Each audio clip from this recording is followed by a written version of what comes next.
Are you thinking of purchasing a condo, or you have decided it's time to sell your condo and you want to know where we stand today amongst all the chaos of new rules, regulations, and costs?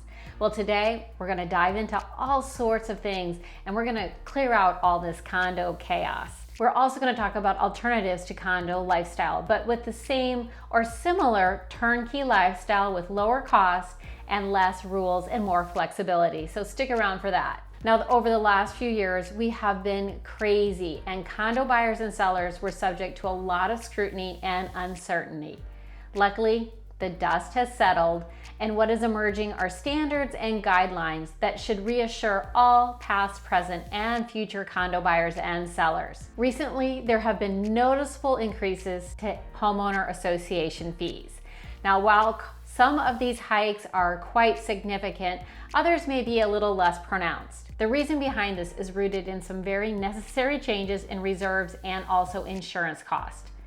In the short term, this may seem very tumultuous, and yet in the long term, there have been necessary changes put in place that should easily reassure all condo owners and buyers of exactly what they are facing and getting into in the future. Florida condo buildings that are 3 stories or higher and built more than 25 years ago must have a mandatory milestone inspection.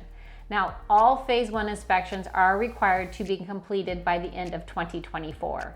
During these inspections, engineers perform deep dive analysis of the structural integrity of the facility, and they complete this report with a comprehensive list of all improvements that are necessary to keep the building safe and secure. Now, naturally, the Homeowners Association is responsible for payment of the report and also any improvements deemed necessary. There is also a second Florida condo law that's going into effect. Starting in 2025, all condo boards of buildings that are 3 stories or higher will be required to set aside money to cover the cost of future repairs. This, although, will not include anything cosmetic such as painting, carpet, or even remodeling the lobbies. Now, I want to take a second to point out that many of our condo buildings here in Sarasota, Manatee counties have already completed these studies and evaluations.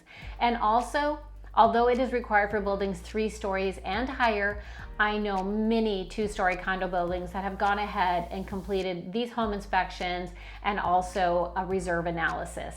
Keep in mind, not all condos are necessarily multi-story tall buildings. I think that's what we think of first and foremost. But we have condominium neighborhoods in which we have paired villas or even a few single-family condo subdivision. Although these communities do not have to worry about the structural integrity of the buildings, they do have to worry about the reserves. So what exactly does it mean to have a reserve study for condos?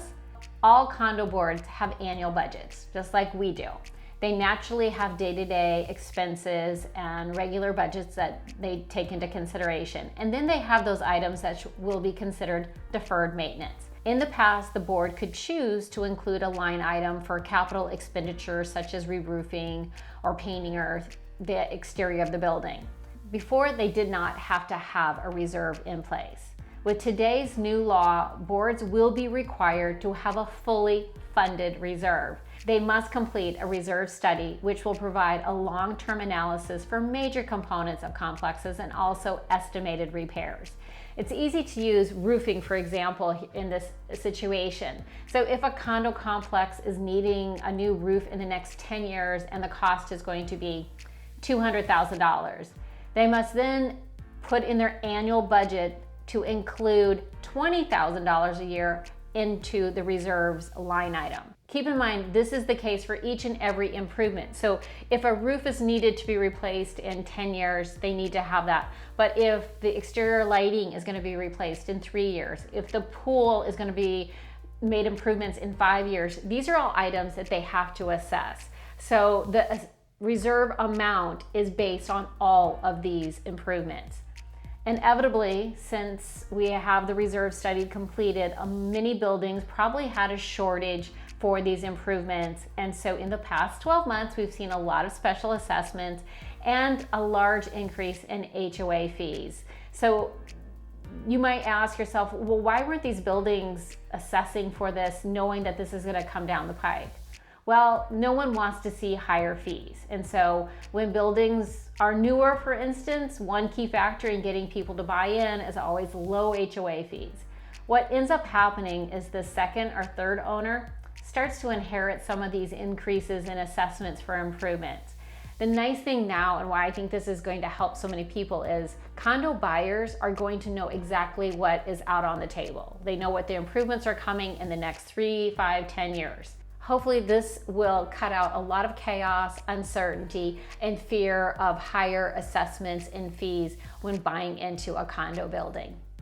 But before we are completely out of the woods with unforeseen expenses, I do want to note that obviously we do know that Florida homeowners insurance is fairly turbulent right now, and it plays a large part in HOAs as well. Now, recent legislation is striving to address the fraud and litigation associated here in Florida with insurance, and hopefully we're going to be able to get insurance costs under control. So what should any condo buyer know before moving into a condo or seeking a condo? Well, number one is I always ask, has the milestone inspections been completed and what were their findings? Has the reserve study been completed? And again, what's the new budget? Are there special assessments? And I always ask for a copy of the financials. You have every right to see that. And also, I tell my clients that we should ask for the previous minutes of board meetings. We do not always get them, but if there's other rules and regulations that might be changed, it's nice to see that before buying into a building. And a lot of times they're discussed 6 months in advance.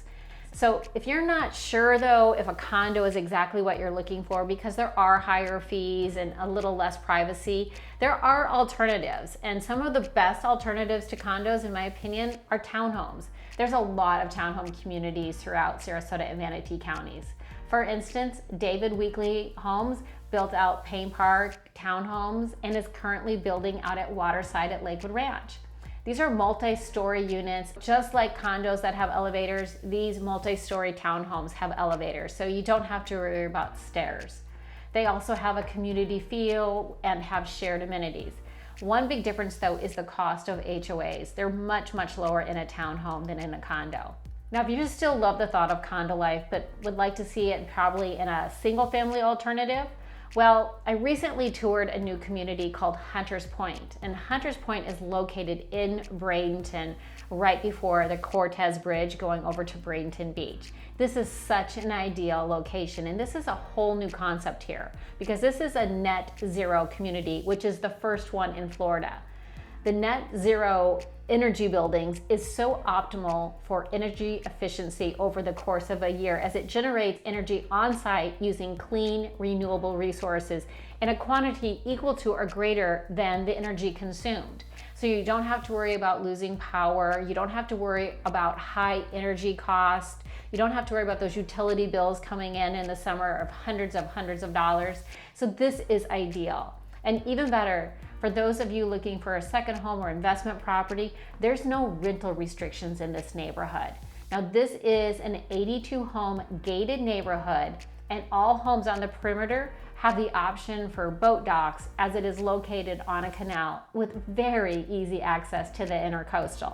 Now, I will say that you can only have a 30-foot boat, but it is really, really nice in this area. Also, it is walking distance to Bradenton Beach and Bridge Street for your dining and entertainment pleasures. Now, if you'd like more information on condos, milestone inspections, condo reserves, any of that, give me a call. Let's chat about it. And as always, don't forget to subscribe, like, and leave comments. We thank so many of you for watching and reaching out to us. We love it. So thanks for watching, and until next time, take care.